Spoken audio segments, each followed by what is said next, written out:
So, New York City's next mayor, well, he's not your typical politician. Meet Zohran Mamdani, a 34-year-old Democratic Socialist. His victory, it was a total shock to the system, and it raises this huge question about the future of America's largest city. Let's break down how this all happened. So how on earth does a young state assembly member with just a few years in politics win the top job in the financial capital of the world? I mean, that's the story we're going to unpack right now. To really get a handle on Mamdani's rise, you first have to grasp just how historic this moment really is. His victory isn't just a win, it's breaking all sorts of barriers for the city. I mean, just look at this. Mamdani's election represents a series of groundbreaking firsts. He's the city's first Indian American mayor, the first South Asian mayor, and the first Muslim mayor. And on top of all that, at just 34 years old, he's also the first millennial to hold the office. That is a major generational shift. You know, his background is about as global as the city he's about to lead. Born in Uganda to a world-renowned filmmaker and a really prominent academic, he moved to New York when he was just a kid. And what's really interesting here is that he's actually described his own upbringing as privileged, which adds this fascinating layer to his socialist, working-class-focused platform. Okay, so the big question remains. How did this all happen? It seems so unlikely. And really, there are two totally different stories, two competing narratives that try to explain his incredible and incredibly rapid ascent. And when we say fast, we mean really fast. He just became a state assembly member in 2021. Only 4 years later, he wins the Democratic primary in what was a stunning upset. And by 2026, he's going to be mayor. That is a political trajectory that is moving at absolute lightning speed. So, which story is the right one? Well, on one hand, you have the narrative of a powerful grassroots movement. His supporters will tell you he built this incredible coalition of working-class voters and immigrant communities, and it was all fueled by small-dollar donations and a message about affordability. But then you have this other perspective, laid out in City Journal, which calls him an accidental mayor. They argue he only won because his opponents were uniquely weak and fractured, and he basically just capitalized on all the chaos. But his win wasn't just a fluke of circumstance, right? It was also about the really bold socialist vision he put on the table for the city. I mean, a truly transformative agenda. His platform includes policies that would just fundamentally change New York City. We're talking fare-free buses, a total rent freeze on stabilized units, and even city-owned grocery stores to try and lower prices. And how's he going to pay for all this? Well, the plan is pretty straightforward.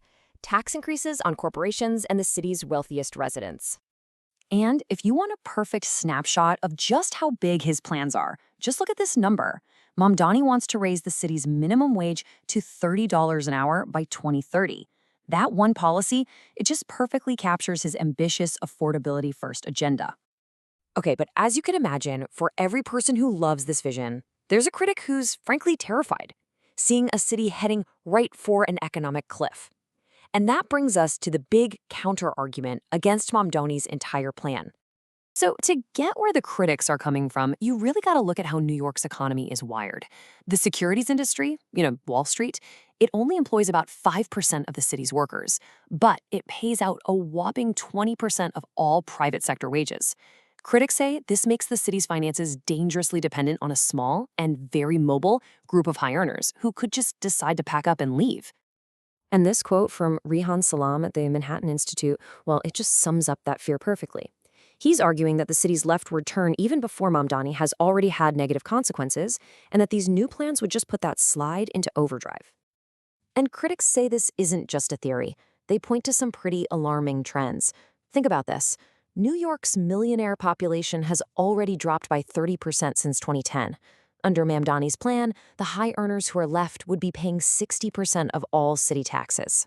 And it's not just the wealthy leaving. There's also an ongoing exodus of working and middle-class families, too. This all leads to what critics call the vicious cycle. Let me walk you through their theory. So, a progressive policy gets passed, something like new tenant protections. But they argue this can have unintended consequences, right? Maybe some landlords raise rents on units that aren't protected to cover their costs, or they just take their apartments off the market. This can actually make the housing problem worse for some people. And what happens then? Frustrated voters demand even more radical solutions, like a full rent freeze. The cycle then just repeats, with each government intervention creating new problems that seem to require, well, more intervention. So where does this all leave New York? Well, it really feels like the city is standing at a major crossroads, with two completely different futures laid out in front of it. On one side, you have this hopeful vision of a new progressive era, a New York that finally champions the working class, creating a new, more equitable model for city life by taxing its wealthiest citizens. But on the other side, there's this deep fear of a looming fiscal crisis, a city in economic decline, maybe trapped in that feedback loop where businesses and taxpayers flee, leading to worse outcomes for everybody. So what's it going to be? Is New York at the dawn of a new era of social progress? Or is it on a one-way path to fiscal ruin? The future of America's largest city is really hanging in the balance.